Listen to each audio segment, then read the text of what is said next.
Hello everybody and welcome back to SaveEarth.us and artofdino.com, and take a look at those columns. Those can only be columns by the ancient Jains, who defined every column in their palaces, in their temples, was unique and completely different.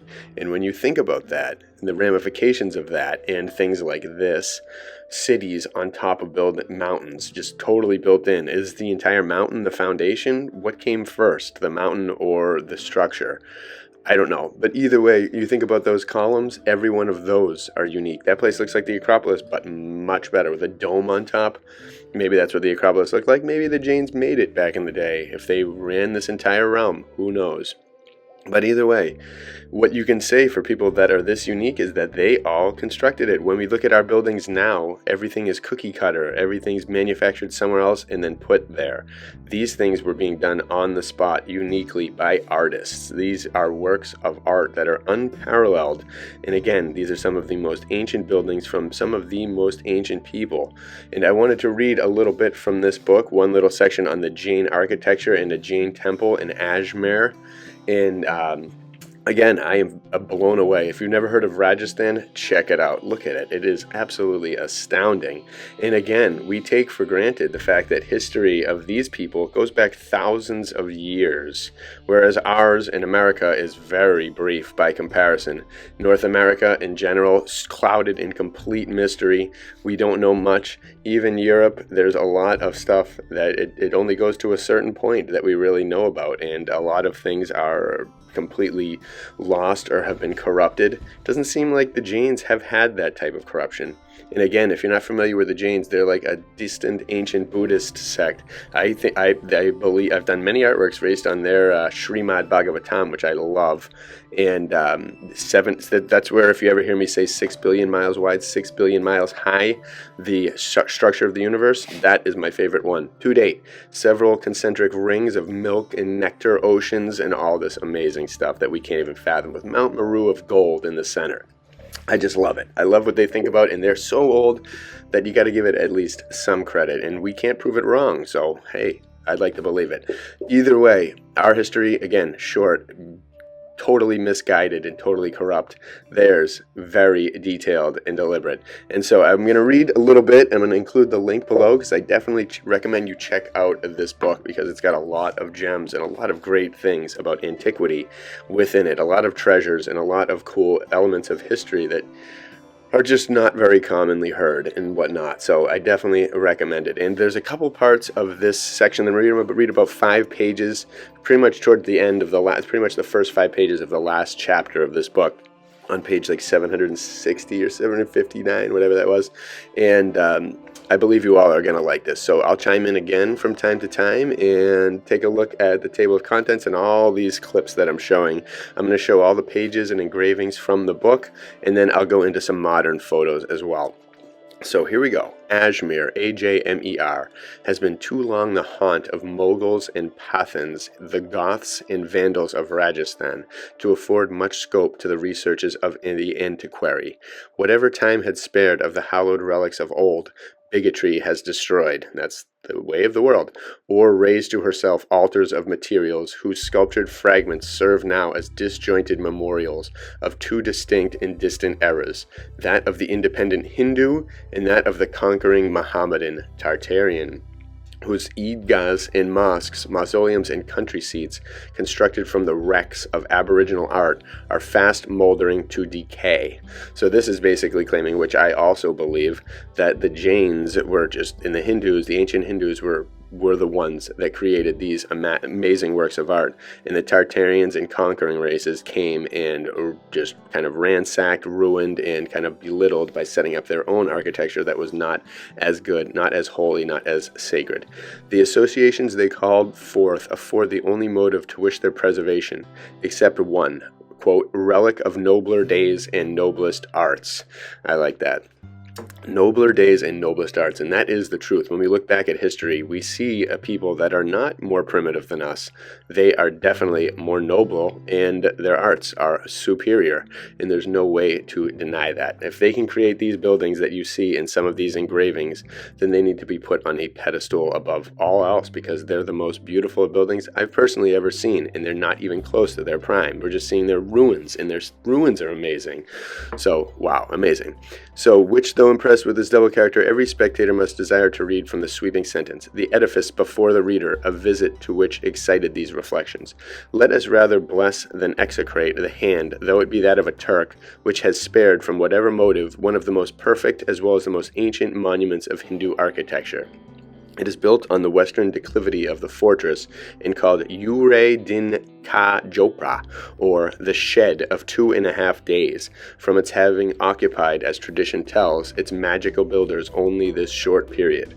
The skill of the Pali or Takshak architect, the 3 sacred mounts of these countries abundantly attest, nor had he occasion for any mysterious arts, besides those of masonry, to accomplish them.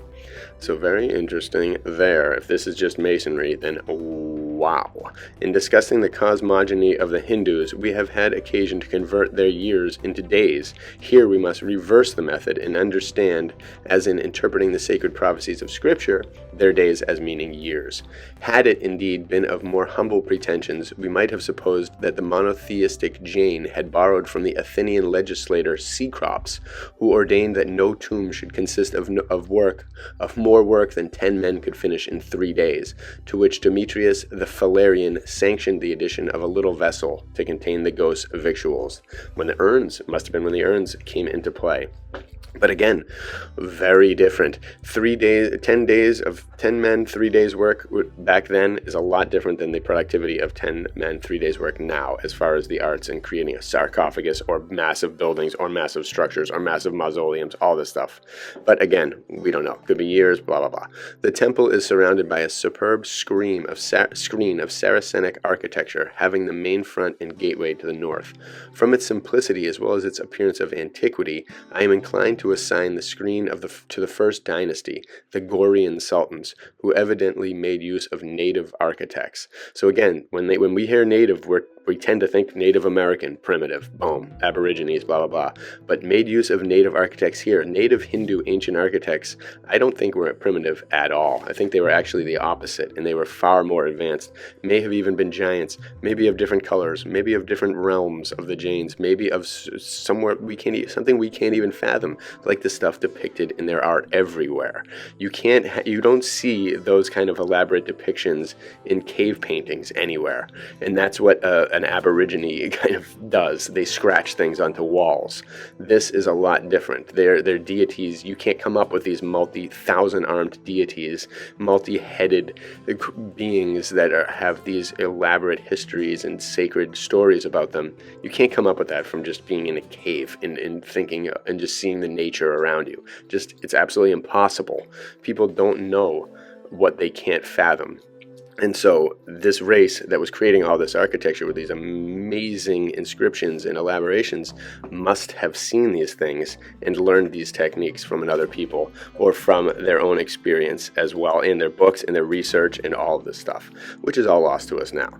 The entire facade of this noble entrance, which I regret I cannot have engraved because it's too intense, is covered with Arabic inscriptions. But unless my eyes much deceived me, the small frieze over the apex of the arch contained an inscription in Sanskrit with which Arabic had been commingled, both being unintelligible. So boom, just so many different eras of time in their primes, then destroyed, then built up again, but not as good as the prime, and then destroyed, and then built up again, not as good as the prime, and then destroyed and obliterated in a bunch of rocks, and no one even thinks about it. I think that's kind of the way it goes. The remains of a minaret still maintain their position on the right flank of the gate, with a door and steps leading to it for the muezzin to call the faithful to prayers. A line of smaller arches of similar form composes the front of the screen. The design is chaste and beautiful in the material, which is a compact limestone of a yellow color, admitting almost of as high as a polish as the Jain antique, gave abundant scope to the sculptor. After confessing and admiring the taste of the Vandal architect, we passed under the arch to examine the more noble production of the Hindu. Its plan is simple and consonant with all the more ancient temples of the Jains. It is an extensive saloon, the ceiling supported by a quadruple range of columns, those of the center being surmounted by a range of vaulted coverings. And wait till you see some of those ceilings pictures at the end. They're remarkable. It's got to be tech. And they were all covered in stuff before, metals and jewels. Not anymore. While the lateral portion, which is flat, is divided into compartments of the most elaborate sculpture. But the columns are most worthy of attention. They are unique in design, and with the exception of the cave temples, probably amongst the oldest now existing in India. And you'll see those. I've shown some pictures of those already. The columns at the very beginning of this video is what they're talking about. On examining them, ideas entirely novel, even in Hindu art, are developed. Like all these portions of Hindu architecture, their ornaments are very complex, and the observer will not fail to be struck with their dissimilarity. It was evidently a rule in the art to make the ornaments of every part unlike the other, in which I have seen carried to great extent. There may be 40 columns, but no two are alike. Compare that to the building style of people nowadays. Even when you think about symmetry, how we've come to just admire symmetry, supposedly. But is it? I really don't. And this is kind of funny when you think about it, because I've seen so many artists in my kind of visionary range, and a lot of their artworks are like perfectly symmetrical. And every time I see them, I'm always just like, God, that must be boring to draw something perfectly symmetrical, because you're doing one half and then the other half is just mirrored, and it looks nice, it looks pretty, but it's meaningless, and it's not as fun for the artist. So I share a common vein with these artists over here, because I agree that they should be all different. And if I was making a place, I would make it different too. And not only because I think it's not easier, because you're creating something different. You have to be spontaneous and actively creative. But it is almost easier because you can use the power of creativity and the magic of art, instead of just like kind of phoning it in and saying, oh, let's just make a copy of that one, and then boom. And then whereas 40 columns all put together, all elaborate, all each telling a unique story, adds to the overall perspective of everything. And these people at this time, the creators and the builders, probably knew what it meant. And same with the worshippers. And look at the ceilings. That most likely moved. Judging from my experience with spinning mandalas, I know that magic occurs when you spin a very detailed mandala, and animation occurs when you spin mandalas of mathematical proportions. So these are perfect for them. Every single one of these would animate if they were to spin.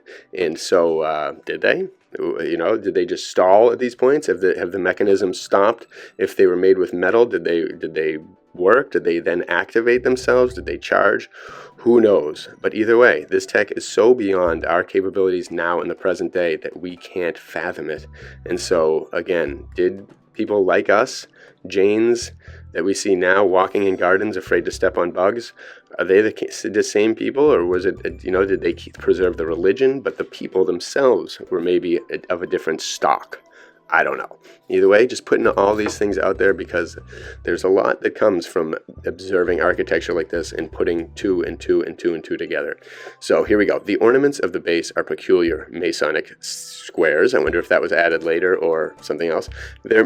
The ornaments of the base are peculiar, both as to form and execution. The lozenges, with the rich tracery surmounting them, might be transferred, not inappropriately, to the Gothic cathedrals of Europe. The projections from various parts of the shaft, which are similar to the Duomo at Milan, with the small niches still containing the statues, though occasionally mutilated, of the pontiffs of the Jains, give them a character which strengthens the comparison, and which would be yet more apparent if we could afford to engrave the details. The elegant Kamakumpa, the emblem of the Hindu Ceres, with its pendant palmyra branches, is here lost, as are many emblematical ornaments, curious in design and elegant in their execution. Here and there occurs a richly carved corbel, which still further sustains the analogy between the two systems of architecture, and the capitals are at once strong and delicate. The central vault, which is the largest, is constructed after the same fashion as that described at Nadol, but the concentric annulets, which in that are plain, in this are one blaze of ornaments, which with the whole of the ceiling is too elaborate and and complicated for description. Very similar to the ones I showed you, I'm sure, but probably even better and probably covered in amazing things that are treasured and lost to time. Under the most retired of the compartments and nearly about the center is raised the mumba, or pulpit, whence the mullah enunciates the dogma of Muhammad, there is but one God, and for which he dispossessed the Jain, whose creed was like his own, the unity of the Godhead. But this is in unison with the feeling which dictated the external metamorphosis. The whole is of the same materials as already described, from the quarries of the Aravuli close at hand, which are rich in every mineral as well as metallic production. There's a little poem that says, I asked of time for whom those temples rose, that prostrate by his hand in silence lie. His lips disdained the mystery to disclose, and borne on swifter wing he hurried by. The broken columns whose, I ask of fame, her kindling breath gives life to works sublime. With downcast looks of mingled grief and shame, she heaved the uncertain sigh and followed time. Wrapped in amazement o'er the mouldering pile, I saw oblivion pass with giant stride, and while his visage wore pride's scornful smile, happily thou knowest, then tell me whose I cried. Whose these vast domes that even in ruin shine? I reck not whose, he said, they are now mine. So very interesting, again, the poems and everything here. And I'm just going to go a little bit more on one more page, and then, because this one does have a little bit more information, and then I'll cut it there, and you guys can check out the rest on your own, so I don't bore you too much. But here we go. Shall we abandon them to cold oblivion, or restore them to a name already mentioned, Sumpriti or Swanpriti or Shah Jahan, of a period 2 centuries before the Christian era, and to whom the shrine in Komulmer is ascribed? Of one thing there is no doubt, which is that both are Jain, and of the most ancient models, and thus advertised, the antiquary will be able to discriminate between the architectural systems of the Saivas and the Jains, which are as distinct as their religions. Geez, that time period must have been outstanding in this area. Like, what were these people like? I honestly can't even picture them as being like us, like humans like us. And they show pictures, but the pictures are, again, who these authors see during these times. They don't know who was around 600, 700, 1,000 years ago, 2,000 years ago, 5,000 years ago, and was building these things, or who invented them. In order to build something like this, it has to be invented and go through a total process of creation, starting from a hut to turning in like a stone, like a well, to turn it into something like all of these. It has to keep going, and the math has to be understood. The angles and the geometry have to be totally complex. The physics has to be completely understood in order to make things work. And then if they're machines, a whole nother element of engineering needs to be discovered, known, taught, and mastered. It can't just be taught. It has to be mastered to create these buildings. And again, you're talking thousands of years of evolution from a small hut, a humble hut, to this. So something has got to be the underlying factor there, whether it's the information came from beyond the poles and these people are just boom going all over the place making these things because it's easy for them, giant style, size, ability to siphon these materials from the ground with ease. All of this stuff would have to be possible, and they'd have to know how to do it and have the teams to do it, and everything all around the world. So much of this is built. So many of these temple-like structures that are unfathomable in construction are everywhere, not just India, everywhere. So God, one day we will understand who created this place that we are on. So here we go, one last little long paragraph. Having alluded to the analogy between the details in the columns and those in our Gothic buildings, and surmise that the Saracenic arch is of Hindu origin, I may further, with this temple and screen before us, speculate on the possibility of its having furnished some hints to the architects of Europe, if not already done them all. It is well known that the Saracenic arch has crept into many of those structures called Gothic, which I'm very curious as to the origins of. Because again, you can't just look at these guys in India and say, oh, I'm going to go create a Gothic thing. That's almost a whole nother breed of construction. Erected in the 12th and 13th centuries when a more florid style succeeded to the severity of the Saxon or Roman. but I believe it has been doubted whence the Saracens obtained their model. Certainly it was neither from Egypt nor Persia. The early caliphs of Baghdad, who were as enlightened as they were powerful, kept alive the light of science when Europe was in darkness. Remember that, because that's not taught to you. And the most accomplished noble who accompanied our Coeur de Lion, though brave as his sword, was a clown compared to the infidel Saladin in mind as well as manners. And I think you'll find that a lot. A lot of these British clowns and these American clowns and these different politicians from Europe that are clowns compared to the ancient masters who knew and did things followed by an ancient code of conduct that was passed on from generations that in civilizations we can't even fathom. But then you get these other ones that came in and started the warring, they started the looting, they started the destruction, they started the conquering, they started all that stuff, and then that's where things go wrong. Because I have a feeling people are like, when someone's in power, if you're in power and you're in Europe and all of a sudden you come across a place like this where the buildings are superior to yours, the tech is superior to yours, the people are happier than your people, the information, the art, everything, the music, everything is superior, the landscape is better, the landscape is healthier, the people are healthier, the spirituality is better, all of these things, that would be incredibly threatening to any European king or person with power. And so I assume they would want to destroy it as quickly as they could so that they can say, oh, we're the top. Again, we're the top dogs. And that seems to be what history really is, just a ding-dong waving contest between controllers who don't care about history. They only care about themselves and their egomaniacal ways, and then they just lead the world into oblivion by destroying everything of value and replacing it with garbage. And then you have us today, hey.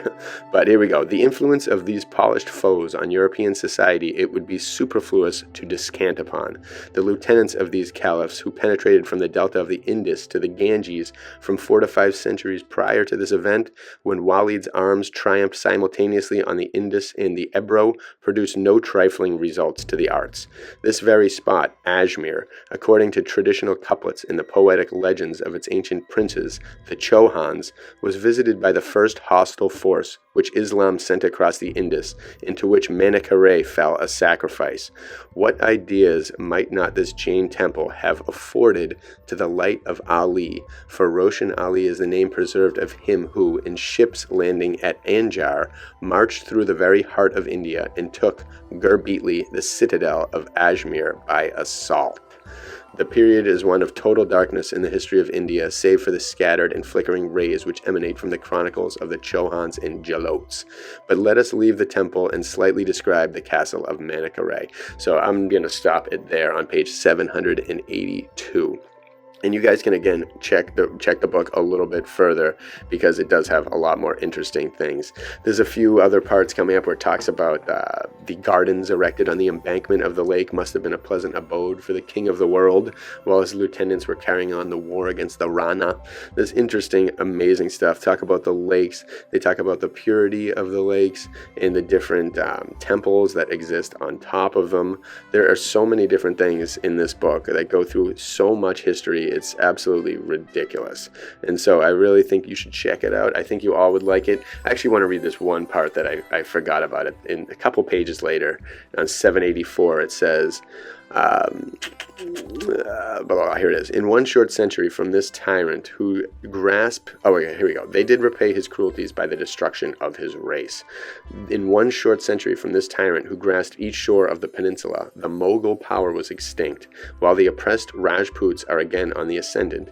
But the illiterate and mercenary Afghan, quote, the descendant of the lost tribes of Israel, if we credit their traditions, may share the iniquity with Aurangzeb, for they fulfilled literally a duty which their supposed forefathers pertinaciously refused and made war against every graven image. Had they even spared us a few of the monsters, the joint conceptions of the poet and the sculptor, I might have presented some specimens of griffins and demons almost of a classical taste, but the love of mischief was too strong even to let these escape. The shoe, the boot, was applied to the prominent features of everything which represented animation. So again, that's just talking about the destruction. And when you're in a land of idols like this, so much represents animation. So much could easily be destroyed that they would not want to see. The animal races could be destroyed. And then all of a sudden you destroy all the statues of that animal. It's gone. Unicorns, griffins, phoenixes, all these things. That's why we see them in scant little bits, and we question their legitimacy. But we probably wouldn't if a lot of these things had survived.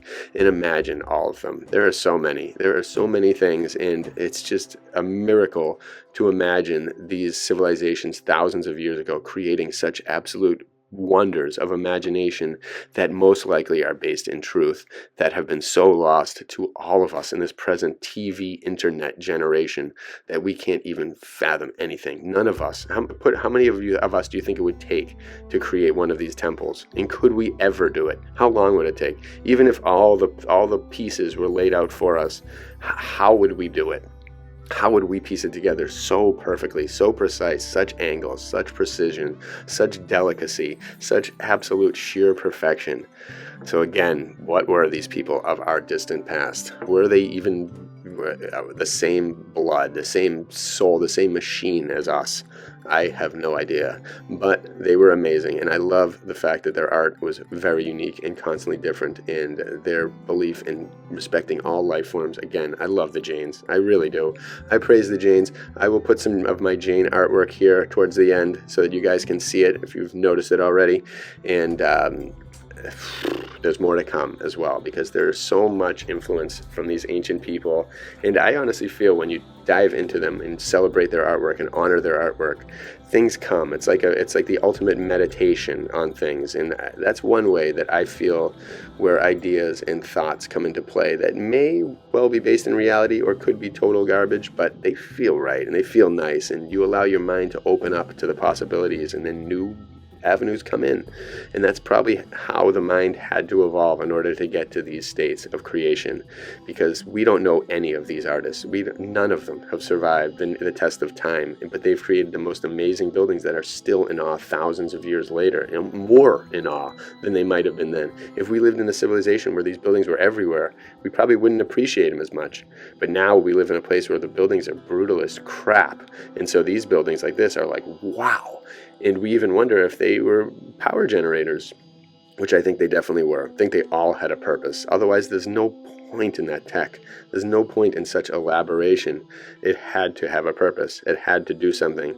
It had to be useful and beneficial to the people and the spirits of the masters. So keep thinking, chime in the comments below, and take more looks at the book, see what other clips you can find that are of amazing importance, and publish them so we can all see. I hope you all have a great time and enjoyed this, and check out Rajasthan. Wow. And if you're from this area or have ever been, definitely chime in the comments. I'd love to hear it, and hopefully one day we'll go there and experience these things. I've always wanted to go to India. I pray it happens for us all. Bless you all, and as well, maybe we'll go beyond the realm and find all these things in their prime, just waiting for us to discover them someday. Thank you all so much. Bless you all from artofdino.com and saveearth.us.